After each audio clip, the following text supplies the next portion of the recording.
Сәлеметсіздер ме балалар? Қазақ тілі пәнінен спорт, белгілі спорт жұлдыздары бөлімі бойынша сабақтың тақырыбы ұлттық ойындар. Оқу мақсаты: тыңдалған мәтіннің мазмұнын түсіну, детальды ақпаратты анықтау, етістіктің етіс түрлері мен салт және сабақты етістіктердің тіркесімдік мүмкіндігін ауызша және жазбаша тілдесім барысында қолдану. Бүгінгі сабақтағы бағалау критерийлері: тыңдалған мәтіннің мазмұнын түсінеді, детальды ақпаратты анықтайды, салт сабақты етістіктердің тіркесімдік мүмкіндігін ауызша және жазбаша тілдесім барысында қолданады. Балалар, бүгінгі тақырыбымызға сәйкес қазақтың ұлттық ойындары тақырыбындағы бейнебаянды көріп, мұқият тыңдап алайық. Ежелгі ата-бабаларымыз ұлт ойындары баланың денсаулығын нығайтумен қатар, оның ақыл ойында жан-жақты дамытатындығын жақсы білсе керек. Ұлттық ойындар көшпелі халықты батылдыққа, ептілікке, тапқырлыққа, әділдікке тәрбиелейтін үлкен мектеп болғаны сөзсіз. Әрі өмірлік тәжірибелерге негізделген осынау ғажап мектептің баға жетпес тәлім сабақтары бүгін де, ертең де еш уақыт құндылығын жоймас.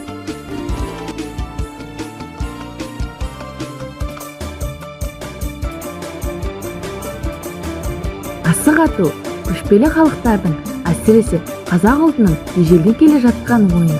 Жалпы балалардың ойыны болып есептелсе де, оның басқа түрі болмағандықтан ба, әлде өзінің қызықтығынан ба, оны ағы да, қарасы да, үлкені де, жасы да, батыры да, биі де ойнаған. Сондықтан болар асық ойынның түрлері өте көп.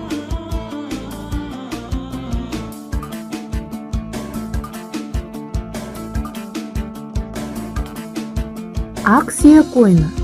Ақ сүйек ай сүттей жарық түндері жазды күні өткізілетін сауық сайранға құрылған ойын. Ақ сүйекте қыздар мен жігіттер, сондай-ақ балалар да қосылып араласып ойнай алады. Ойынға ертеректе ірі қара малдың жілігі пайдаланылған. Қатысушылар теңдей болып екіге бөлінген. Сайысты бастаушы сүйекті әуелетіп алысқа лақтырады, ал қалғандары осы сүйектің шамамен қай жерге түскенін бақылап тұрады.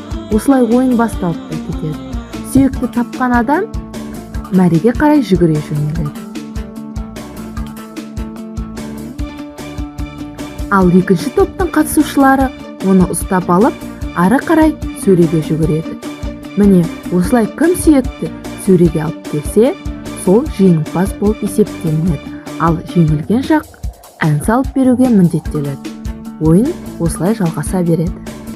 Аударыспақ ойыны.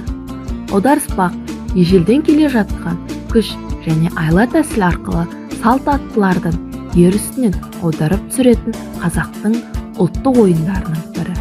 Бұл ойын жауынгерлердің сын сағатта найза, қылыш қолдану арқылы дұшпанын жеңуге тигізер көмегі зор болған.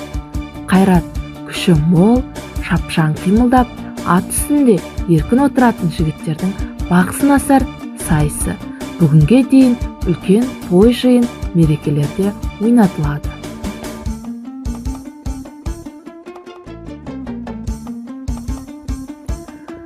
Алты бақан ойыны.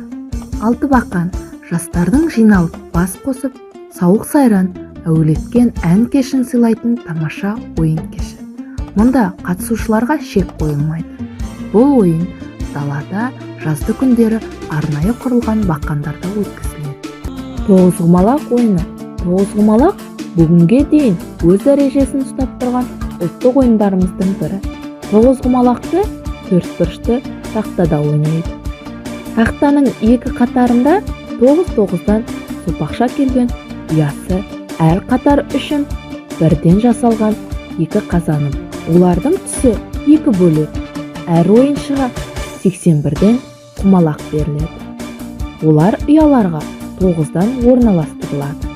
Ойын шарты 9 құмалақтың партиясы ақ пен қараның кезектесіп отыратын жүрісінен тұрады. Ойынды бастаушы адам өзінің кез келген ұяшығынан бір құмалақты қалдырып, оларды сағат тіліне қарсы жақтан бастап ұяларға салып шығады.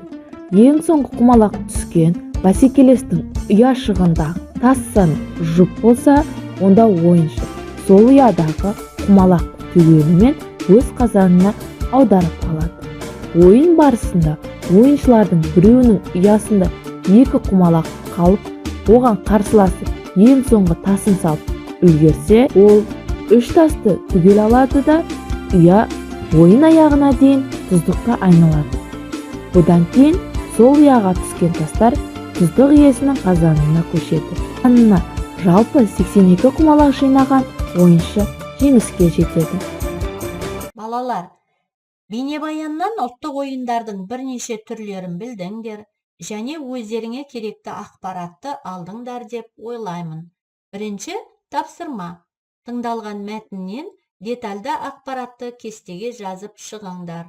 Яғни, ұлттық ойындардың атауын және олардың негізгі сипатын жазып шығасыздар. Дескриптор. Мәтін мазмұнын түсінеді, детальды ақпаратты анықтайды. Енді балалар грамматикаға тоқталайық. Етістік мағынасына қарай екіге бөлінеді. Салт етістік және сабақты етістік. Салт етістік дегеніміз өзінің алдынан табыс септігіндегі сөзді қажет етпейді.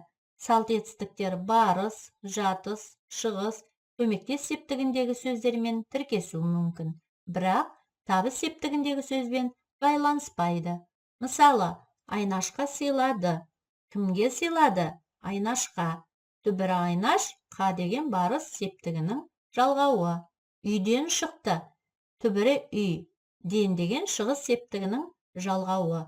Сондықтан бұл салт етістік болып тұр. Енді сабақты етістік дегеніміз тура объектіні, табыс септіктегі сөзді қажет ететін етістіктер. Табыс септігінің сұрағы кімді, нені. Кейде табыс септіктің жасырын түрі не деген сұрақтарға жауап беретін табыс септіктегі сөзбен байланысады. Мысалы, кітапты бер. Кітап түбірі т табыс септігінің жалғауы. Өрікті жеме. Өрік түбірі т табыс септігінің жалғауы. Өлең айт. Міне осы жерде өлеңді айт болады. Д деген жалғау жасырын тұр. Сондықтан бұл сабақты етістік.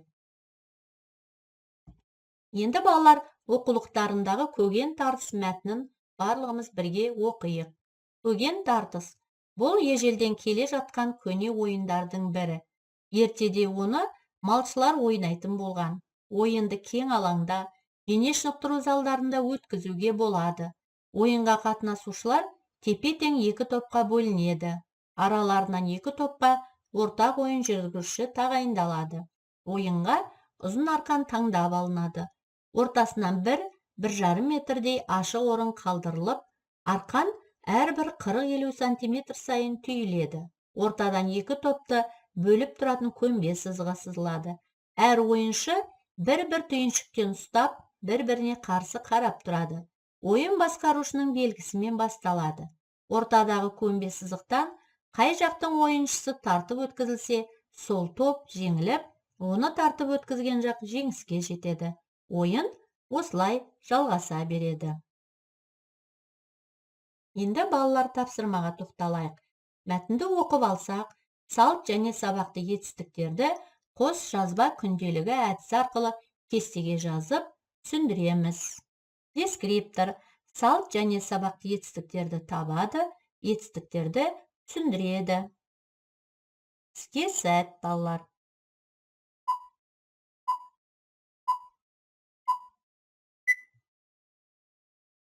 Ал енді балалар, сендер тапсырманы жақсы орындадыңдар деп ойлаймын.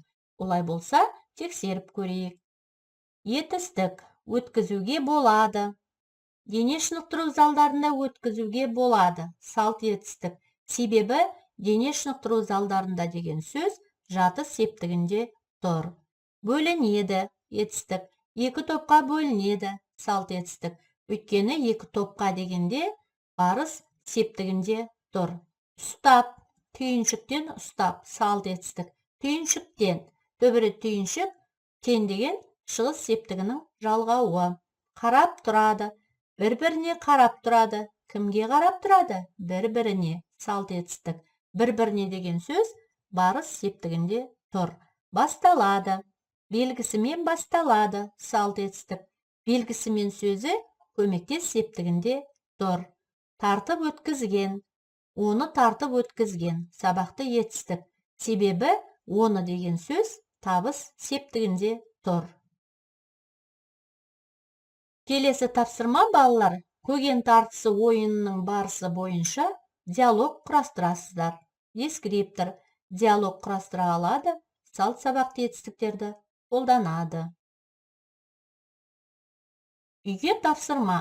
Бір ұлттық ойын туралы мәлімет жазып, ойнау әдісін түсіндіресіздер. Баланың өсуіне тигізетін пайдасына тоқталасыздар. Енді балалар бүгінгі тақырып бойынша алған білімдеріңді байқау үшін сабаққа кері байланыс берейік.